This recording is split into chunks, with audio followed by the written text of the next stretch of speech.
बिस्मिल्लाहिर्रहमानिर्रहीम। अस्सलाम वालेकुम नाज़रीन, मैं रिजवान गिलज़ई, मेरे साथ वसीम मलिक मौजूद हैं। आज 16 जून है और दिन है मंगल का दिन, इमरान खान की फैमिली से मुलाकातों का दिन।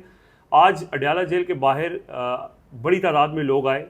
10,000 लोगों की बात हो रही थी, 10,000 तो नहीं है इस वक्त जो वहाँ पे सूरत हाल है। वैसे टाइम भी ये था कि 3 बजे से 7 बजे तक के दरमियान बैठेंगे और 7 बजे डिस्पर्स हो जाएंगे। लेकिन अब जब हम ये वीडियो रिकॉर्ड कर रहे हैं तकरीबन 7:30 बजे का टाइम है और अभी तक ये धरना ख़त्म नहीं हुआ है और धरना जारी है।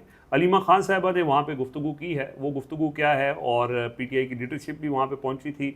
खैबर पख्तूनख्वा का बजट, इमरान खान से मुलाकात से मशरूत बजट में कटौती का मामला, ये सारी चीज़ें जो हैं वो तफसील से डिस्कस करेंगे। और साथ ही अहम मामला है कश्मीर का। कश्मीर के ऊपर कुछ इंपॉर्टेंट अपडेट्स हैं, वसीम मलिक साहब वो आपसे शेयर करेंगे। सबसे पहले वसीम मलिक साहब, अडयाला जेल आज का दिन इसलिए अहम था कि कहा जा रहा था कि इसीलिए बजट आगे किया गया खैबर पख्तूनख्वा का 17 तारीख तक के 16 तारीख को जो मंगल होगा उसमें कुछ इतलात थी जिसके बारे में कल हमने कहा था कि इसका इम्कान नहीं है कि इमरान खान की बहनों से उनकी मुलाकात करवाई जाए। आज नूरीन खान साहिबा ने भी वहाँ पे गुफ्तगू की और इतलात ये हैं, कुछ ज़राए ये बताते हैं कि कल रात तक ये कोशिश हुई कि उनको ये कहा गया कि आप एक दरख्वास्त दें, एप्लीकेशन दें नूरीन खान साहिबा, और उसमें इमरान खान और एप्लीकेशन के अंदर ये चीज़ यानी उसके ऊपर वो लिख के दें कि वो बाहर आएंगी और कोई ऐसी मुतनाज़ा बात नहीं करेंगी।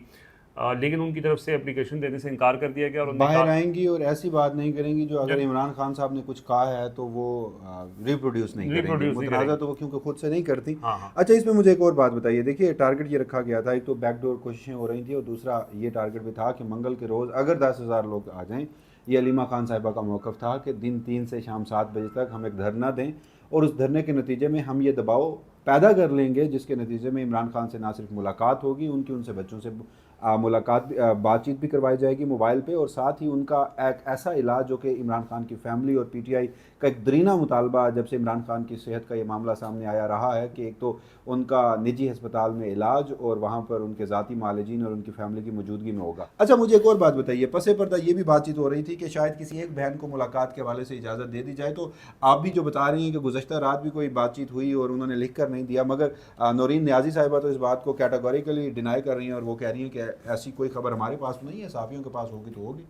हाँ, वो तो उस खबर का हवाला दे रही है। उस्मान चौधरी ने उनसे सवाल किया था कि सदीक जान साहब ने ये खबर दी है कि एक बहन की मुलाकात करवा दी जाएगी, और उसमें उन्होंने कहा कि ये खबर एजेंसियों की तरफ से चलाई गई है, हमारे पास ऐसी कोई इतलात नहीं है और ना ही हमने ऐसी कोई हमें ऑफ़र की गई है। उन्होंने कहा हमें आज तक, बल्कि उन्होंने कहा आज तक हमें किसी ने ऑफ़र की ही नहीं है। तो ये देखें, ऑफ़र जो बहनों की मुलाकात वाला मामला है इसको देख रहे हैं बैरिस्टर गौहर और सुहेल आफरीदी जो इंगेज कर रहे हैं मोहसिन नकवी के साथ। आज मोहसिन नकवी के साथ बैरिस्टर गौहर की मुलाकात भी हुई कौमी असम्बली इजलास के दौरान। उन्होंने उनके के अंदर कान में कोई बात बताई, काफ़ी देर यानी वो खड़े रहे, गुफ्तगू भी की, और ऑब्वियसली उसमें इसी इशू के ऊपर बातचीत हो रही होगी। मोहसिन नकवी साहब कैटेगोरिकली इसके ऊपर डिनाई कर चुके हैं कि यार ये चीज़ अब नहीं हो सकती।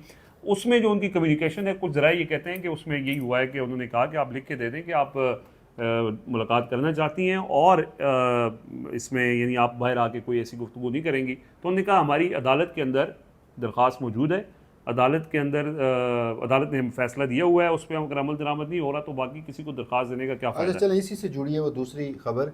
पख्तूनख्वा असम्बली का बजट है। उस सिलसिले में आपने भी गुज़श्ता रोज़ कहा कि कहीं ना कहीं ये सोचा जा रहा है कि 3 माह का ही बजट जो है, अबूरी बजट, वो पेश किया जाए अगर इमरान खान साहब से मुलाकात नहीं होती। आज की एक नहीव सी उम्मीद ज़रूर थी, मुलाकात ताहाल नहीं हुई। उस हवाले से एक तो ये डेवलपमेंट हुई कि पख्तूनख्वा असम्बली का इजलास गालबन 5वीं मरतबा या चौथी या 5वीं मरतबा फिर मुलतवी हुआ है। जो 17 जून का इजलास था वो अब 19 जून को चला गया। दूसरी तरफ सलमान अकरम राजा साहब वो आज फरमाते हैं, अडयाला उन्हें नहीं जाने दिया गया, चक्री पे उन्हें रोका गया है, हर बार इन्हें रोक लिया जाता है, बाकी लोग अक्सर पहुंच भी जाते हैं भारत।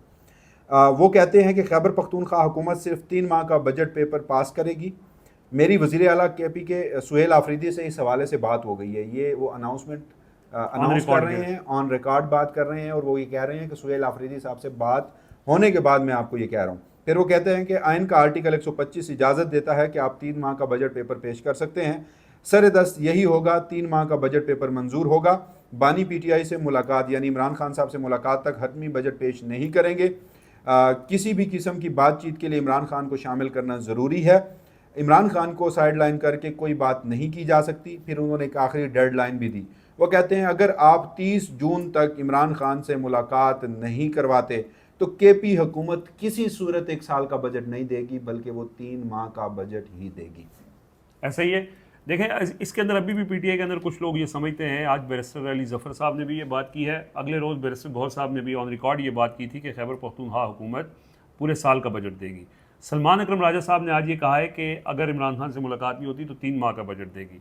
मैंने आपको कल भी बताया था कि पीटीआई के अंदर अभी तक इस बात के ऊपर डिस्कशन हो रही है कि क्या 3 माह का बजट देना चाहिए या साल का देना चाहिए। जो मुफाहमत के हामी है वो समझते हैं कि हमें बहुत ज़्यादा प्रॉब्लम्स क्रिएट करनी चाहिए। हमें जैसे कहा गया है कि अली जफर और बैरिस्टर गौहर साहब ये कह चुके हैं, कह चुके हैं, तो वो ये कह रहे हैं कि जून के महीने में वैसे ही हमें ये कहा गया है कि आपने हमें तंग नहीं करना ज़्यादा, वही वाली बात है, तो उसमें हमें तंग नहीं करना चाहिए। लेकिन अगर, और इसमें कुछ लोगों की जो मज़ामत वाले हैं उनकी राय है कि बिल्कुल कोई बजट मंजूर करने की, और सलमान अकरम राजा भी ग्रुपिंग है ना, कुछ लोग कहते हैं कि हमें सिस्टम के साथ चलना चाहिए, कुछ लोग कहते हैं कि हमें मज़ामत करनी चाहिए। लेकिन ये बात बहरहाल तय हो चुकी है, और अब एक बार फिर ये बजट की तारीख का आगे जाना, ये भी इस बात का इम्कान है कि वो फिर कोशिश की जा रही है कि यार कुछ चीज़ें बैकडोर हैंडल हो जाएं, चले मुजम्मिल असलम की मुलाकात हो जाए। क्योंकि बहनों ने तो आज ये कहा है ना कि अगर हमारी मुलाकात आप इसलिए करा रहे हैं कि केपी का बजट पास करने, उस्मा खान साहबा ने कहा है, तो फिर तो हम ऐसी मुलाकात तो नहीं करते। हम तो कह रहे हैं कि इमरान खान की खैरियत का पता चले, उनकी डॉक्टर से मुलाकात हो, उनको अस्पताल शिफ्ट करें। ये बजट वाला मामला बहनों से रिलेटेड नहीं है, और ना ही बहनों ने जाके बजट प्रेजेंट करना है, वो तो मुजम्मिल असलम ने करना है और वहाँ से इमरान खान से मंजूरी लेनी है। और वो भी कल रात एक टीवी प्रोग्राम में भी कह चुके हैं कि इसके ऊपर कैटेगोरिकली, यानी हमारा ये कि कोई बात नहीं होगी जब तक इमरान खान से मुलाकात नहीं होती। मैंने उस दिन भी कहा था कि ये मामला 30 जून तक जाएगा, क्योंकि 30 जून तक वफाकी बजट ने भी कंक्लूड होना है, यानी उसकी मंजूरी। और मीनवाइल 18 जून को एक मरतबा फिर इस्लामाबाद हाई कोर्ट में उनकी दरख्वास्त भी है सुहेल अफरीदी साहब की, उस पर भी फैसला हो जाएगा कि अगर कोई मुलाकात थ्रू कोर्ट आर्डर होनी है या नहीं होनी। अच्छा रिजवान गिलज़ई साहब, दूसरा मौजू है और इंतहाई अहम मौजू है, और उसको हम मुसलसल लेकर चल रहे हैं, उस पर अपडेट्स दे रहे हैं। आज़ाद कश्मीर की सूरत हाल, उस पर कुछ क्विकली इन्फॉर्मेशन है, वो मैं सामने रख देता हूँ। हमारी कोशिश ये होती है कि क्योंकि रोज़ाना की बुनियाद पे हम रिपोर्ट कर रहे होते हैं, तो चीज़ों को दोहराएं मत। जो गुज़श्ता 12 से 24 घंटे के दौरान अपडेट्स आती हैं, आल्दो के वहाँ पर मुकम्मल इन्फॉर्मेशन ब्लैकआउट है, इंटरनेट नहीं है, मोबाइल फ़ोन की सर्विस भी बहुत जगह ऐसी हैं जहाँ पर ये शिकायत आ रही हैं कि आप सिंपल कॉल भी वहाँ पर नहीं कर सकते। लेकिन जो इन्फॉर्मेशन हम आपको देते हैं, तो कोशिश यही होती है कि वो मुसद्दका हो, वेरीफाइड हो, मुख्तलिफ लोगों से बात करके। चूँकि ये सब कुछ कश्मीर में रावलाकोट में हो रहा है, हम इस्लामाबाद में मौजूद हैं, तो कोई गैर ज़रूरी दावा हम आपके सामने नहीं करेंगे। रिजवान गिलज़ई साहब, शटर डाउन हड़ताल जो है वो तो इस वक्त पूरे कश्मीर में है। एक जो डेवलपमेंट हुई, आल्दो ये एक रियलिटी है, गुज़श्ता 3-4 दिनों से जो एक इस हवाले से कोई पेशरफ सामने नहीं आ सकी। रावलाकोट के मुकाम पर ये लोग मौजूद हैं। ये रावलाकोट से आगे नहीं बढ़ पा रहे, क्या वजह? इसका भी मैं आपको जवाब देता हूँ। ये रावलाकोट मौजूद हैं, और अब रावलाकोट में सिर्फ दरेक के मकाम पर वो धरना नहीं है, ये धरने पूरे पूंछ सेक्टर में इस वक्त फैल चुके हैं। उसकी वजह मैं आपको बता देता हूँ। वहाँ के ज़राए ये दावा कर रहे हैं कि चूँकि कोटली से ये लोग रावलाकोट आए थे, तो एक तो इन्हें सामने से इंगेज किया जा रहा था, धरने को मुंतशिर करने के लिए मुतादिद कोशिशें की गई, क्रैकडाउन किया गया, कुछ बड़ी अफसोसनाक इतलात सामने आई, जानी नुकसान का दावा जो है वो किया जाता रहा, कुछ विजुअल जो हैं वो उस दावे की हक में या उसकी सदाकत में भी सामने आते रहे, इतवार की शब भी, जी हाँ, और फिर एक फजर के वक्त भी किया गया। तो उसमें यह कहा गया कि कुछ लॉ इन्फोर्समेंट एजेंसीज के लोगों को कोटली के रास्ते भेजा गया था ताकि वो पीछे से भी इंगेज करें, सामने से उन्हें इंगेज किया जा रहा है, सैंडविच बनाया जाए। जी हाँ। लेकिन वहां पर हुआ ये कि वहां के जितने भी लोकल्स थे उन्होंने रास्ते बंद कर दिए। चूंकि एक सिंगल रोड होता है, साथ दरिया बह रहा है, साथ पहाड़ है, कुछ दूसरा रास्ता वहां पर मुमकिन नहीं हो पाता। तो वहां पर एक तो ये धरने जो है पूरे पूंछ डिवीजन में जगह जगह फैले हुए हैं। ख़वातीन और बच्चों की तादाद इसमें बहुत ज़्यादा है, तो मरकज़ी धरने में, और ये जो छोटे छोटे धरने हैं वहाँ पर भी बड़ी तादाद में वहाँ वो लोग मौजूद हैं। उन्होंने बड़े बड़े पत्थरों से अपनी जो उनकी लोकल ट्रांसपोर्ट है, ट्रक हैं, या फिर ये भी कहा जा रहा है कि उन्होंने पत्थरों की दीवारें सड़कों पर तामीर कर दी हैं, और उन्होंने सिक्योरिटी फोर्सेस को पीछे के रास्ते से रावलाकोट नहीं पहुँचने दिया। अच्छा। और वो अभी भी वहाँ पर मज़ामत कर रहे हैं, और इसी सिलसिले में मुंतशिर करने के वाले से क्रैकडाउन वो भी रोज़ाना की बुनियाद पे हो रहा है। जो दूसरी इतला थी वो ये कि इस सारे मामले में सूरत हाल कशीदा है। और एक अनफॉर्चुनेट बात है, देखिए इस वक्त पूरा कश्मीर बंद है, कश्मीर के हवाले से तो ये इतलात हैं कि जॉइंट अवामी एक्शन कमेटी जो कि ऑब्वियस कलअदम करार दी गई थी, उनको ये कहा गया, अब ये जब तैयारी करवाते हैं अपने लोगों की तो ये एक माह का राशन जो है वो इकट्ठा करवाते हैं। आल्दो दुकानें बंद हैं, मुकम्मल शटर डाउन है, पहिया जाम है, पेट्रोल स्टेशन और आपकी इवन के जो अस्पताल हैं, फार्मेसीज हैं, वो भी बंद है। तो इन लोगों के पास राशन की अभी तक वहाँ के लोकल्स के पास किल्लत नहीं है। हालांकि खबरें चल रही हैं कि हाँ, एक तरफ खबरें चल रही हैं कि सब खुला है, दूसरी तरफ खबरें चल रही हैं कि राशन की किल्लत हो गई। राशन की किल्लत हो गई। तो इतलात ये हैं कि लोग एक दूसरे से बड़ा तावन कर रहे हैं। कुछ जगह ऐसी हैं कि अगर किसी के पास कुछ दुकान में भी पड़ा है तो ज़रूरतमंद को वो रात के किसी औकात में हल्का सा शटर ऊपर करके कुछ उठा के दे देगा। तो लोग एक दूसरे का ख्याल रख रहे हैं खलूस से। और मुजाहिरीन के लिए तो उन्होंने अपने घर खोल रखे हैं, एक वहाँ सूरत हाल है। लेकिन इसमें हजूर ये सारा सेक्टर जो है ना, ये सारा हिस्सा जो है LOC पे है। हाँ जी, बिल्कुल। वहाँ पर हमारी फौज तैनात है, दूसरी तरफ एक अजली दुश्मन है, वो ऐसे मौक़ों के हमेशा इंतज़ार में बैठा होता है। तो खुदा न खास्ता मतलब उनके पास भी तो सप्लाई लाइन पहुंचती होगी, तो आप बजरिया हवाई उसके आप नहीं पहुंचा सकते ना सारा कुछ, अगर रास्ते बंद हो। तो ये मेरे लिए कंसर्निंग और अलार्मिंग है, क्योंकि बहुत सारे लोगों से जब ये बात हुई तो ये एक एंगल भी सामने आया। तो हमारे फैसला साजों को भी, जॉइंट अवामी एक्शन कमेटी को भी और वहाँ के मुजाहिरीन को भी ये मामला सबको देखना होगा। ये किसी एक फरीक का मामला नहीं है, जहाँ मुल्क के दिफा का मामला है तो वो फिर सबका मामला है। इसी हवाले से एक और चीज़ जो है वो सामने आई है। गुज़श्ता रोज़ हमने ये भी सवाल किया था कि ये जॉइंट अवामी एक्शन कमेटी जो है ये कहाँ है, तो पता ये चला कि हाँ उनकी लीडरशिप जो है वो कहाँ है। तो पता ये चला कि जनाब ये लोग जो हैं ये सरदार अमान और ख्वाजा महरान और उमर नज़ीर कश्मीरी ये तो इस वक्त मौजूद है, ये उस धरने के मुकाम पे मौजूद हैं। तकारीर वहाँ पर होती हैं, क्योंकि इंफॉर्मेशन ब्लैक आउट है तो ये सारी चीज़ें उस तरह से वहाँ पर रिपोर्ट नहीं हो पा रही, लेकिन ये अपने लोगों में मौजूद हैं।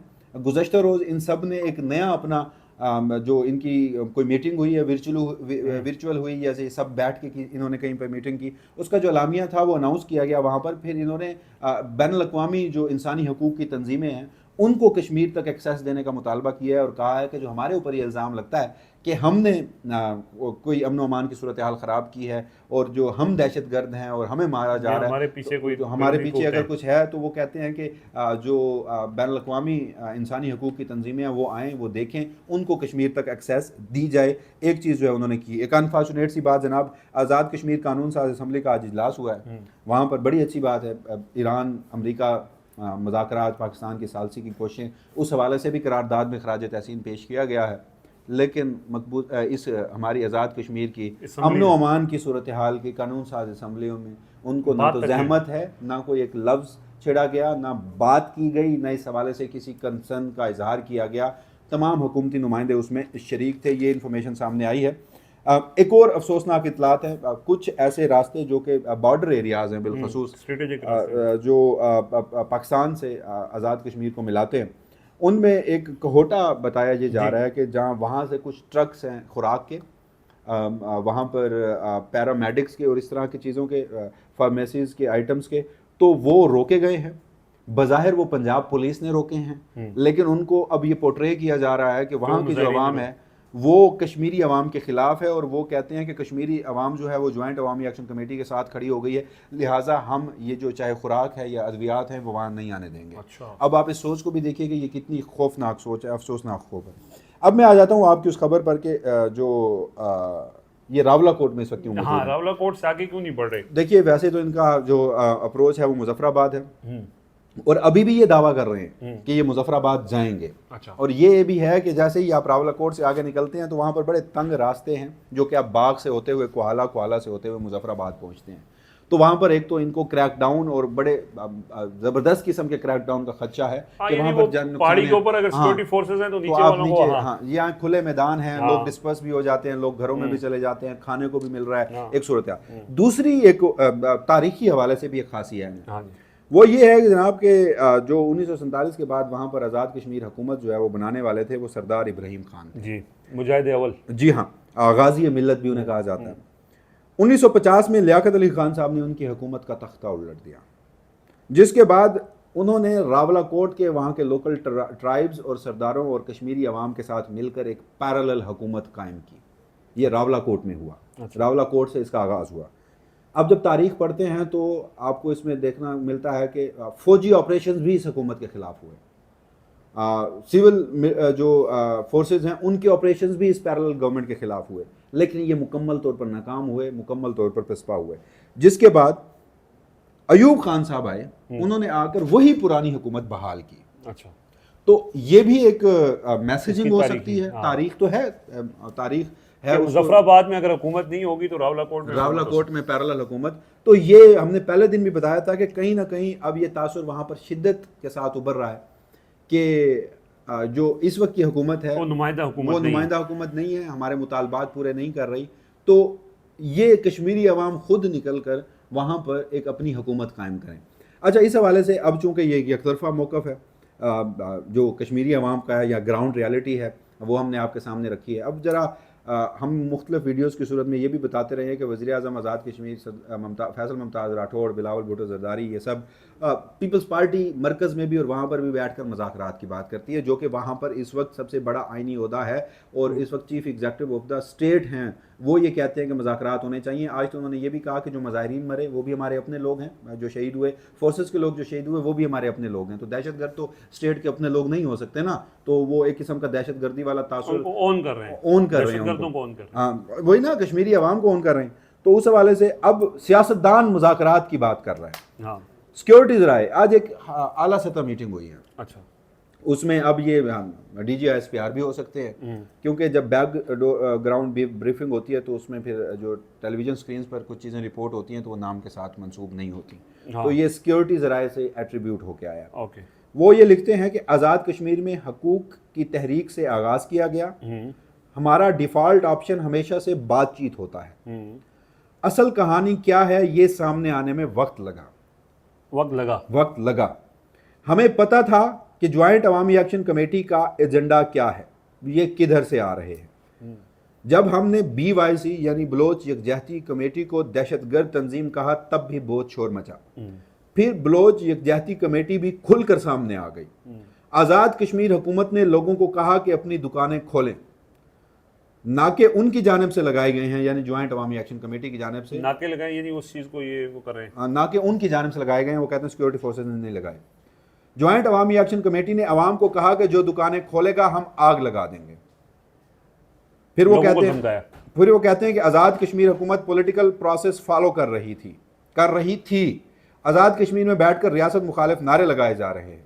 रियासत प्यार मोहब्बत से डील कर रही है। रियासत हमेशा पहले माँ बनकर डील करती है, बाद में बाप बनती है। हर लम्हे में ज्वाइंट अवामी एक्शन कमेटी मजीद खुलकर सामने आ रही है। इनको आईनी कानूनी तरीके से डील किया जाएगा। सिक्योरिटीज राय कह रहे हैं कि इनको आईनी कानूनी यानी आईनी रातों से, यानी एक हार्ड स्टेट के तौर पर जैसे एक स्टेट डील करती है वैसे डील किया जाएगा। वहां के सियासतदान मज़ाकरात की बात कर रहे हैं, सिक्योरिटीज राय मज़ाकरात को मुकम्मल तौर पर मुस्तरद कर रहे हैं। और रिजवान गिलज़ई वहाँ के सियासतदान भी, यहाँ के सियासतदान भी, जी हाँ। तो ये एक इंतहाई अफसोसनाक सूरत हाल है। इससे आपको सिचुएशन ओवरऑल उसका मुकम्मल इदराक, उसका अहाता जो है वो आपके सामने आता है। और आखिरी बात कि यहाँ पर देखिए, सियासतदानों ने आपकी स्पेस ख़त्म कर दी, आपने सियासतदानों की स्पेस ख़त्म कर दी। क्या वजह है कि लोग पख्तूनख्वा में, ये तो PTI में अक्सर कहता हूँ कि वो एक ऐसी दरमियान में एक दीवार है कि जो कि बफर जोन है, अवाम के गुस्से को जज़ब कर रही है। जब ये बफर जोन नहीं थी तो लोग PTM के पीछे खड़े थे। आज भी एक बड़ा तबका फिक्र PTM के नजरियात को फॉलो करता है। क्या वजह है कि आपने बलूचिस्तान को भी PTM को भी दहशतगर्द तंजीम कहा, BYC को भी आप कह रहे हैं, कह चुके हैं। आज भी आप डॉक्टर मारंग बलोच को एक फ्री हैंड दीजिए, पूरा बलूचिस्तान उनके पीछे आपको खड़ा नजर आता है और माजी के विजुअल्स भी हैं। तो बलोच अवाम वहां की दहशतगर्दों के पीछे खड़ी है, फिर इसका मतलब है पख्तूनख्वा के अवाम यहाँ के और कश्मीर के अवाम वहाँ के दहशतगर्दों का सहूलतकार है। तो या तो खुदा न खास्ता पूरा पाकिस्तान ही दहशतगर्द है, या फिर सोच कहीं ना कहीं तब्दील होने की ज़रूरत है, कोर्स करेक्शन की ज़रूरत है। तो ये बहरहाल जी 10 दिन हो चुके हैं और जो ये कोशिश के इंतज़ार किया जाए शायद लोग थक के बैठ जाएं, लेकिन अब उनकी स्ट्रेटजी, जैसे वसीम मलिक साहब ने तफसील से बताया कि वो रावलाकोट से आगे इसीलिए नहीं बढ़ रहे कि उसके बाद जब आप बाग क्रॉस करके मुजफ्फराबाद की तरफ आते हैं तो तंग रास्ते हैं, पहाड़ी इलाका है, तो वहाँ पे फिर इस तरह की हालात में लोगों का इकट्ठा रहना या उनके ख़िलाफ़ जब कार्रवाई होती है तो वो ज़्यादा मौसर हो सकती है। तो इस वजह से उन्होंने अपनी स्ट्रेटजी के मुताबिक वहीं पे बैठे हुए हैं। लेकिन उनकी स्ट्रेटजी सिर्फ रावलाकोट तक महदूद नहीं है, पूरा कश्मीर के तमाम शहर शटर डाउन हैं, गाड़ियाँ वहाँ नहीं चल रही हैं, खुराक की वहाँ पे वैसे तो लोगों ने स्टोर किया हुआ है, लेकिन और जैसे मैंने आपको कल भी बताया था कि वो जो मुल्हिका इलाके हैं वहाँ पे जाके वो ख़रीदारी भी करते हैं, लेकिन हड़ताल उनकी कामयाब है, यानी लोग अपने मौक़िफ़ से पीछे नहीं हटे हैं। हुकूमत पूरी कोशिश कर रही है कि किसी तरह उनको उनकी सोच तब्दील कर दी जाए कि आप दहशतगर्दों के साथ खड़ें। वो सोच तो तब्दील नहीं हो रही है, ताकत का इस्तेमाल भी हुआ, मुख्तलिफ मौक़े के ऊपर हुआ, उसके बावजूद लोग पीछे नहीं हटे। तो अल्लाह करे कि सैनिटी प्रिवेल हो। हमारे वीडियो में यही दुआ करते हैं, दुआ ही कर सकते हैं, बाकी तो आप क्या कर सकते हैं। तो अपना फीडबैक ज़रूर दीजिएगा मुझे और वसीम मलिक को इजाज़त दीजिए। अल्लाह हाफ़िज़।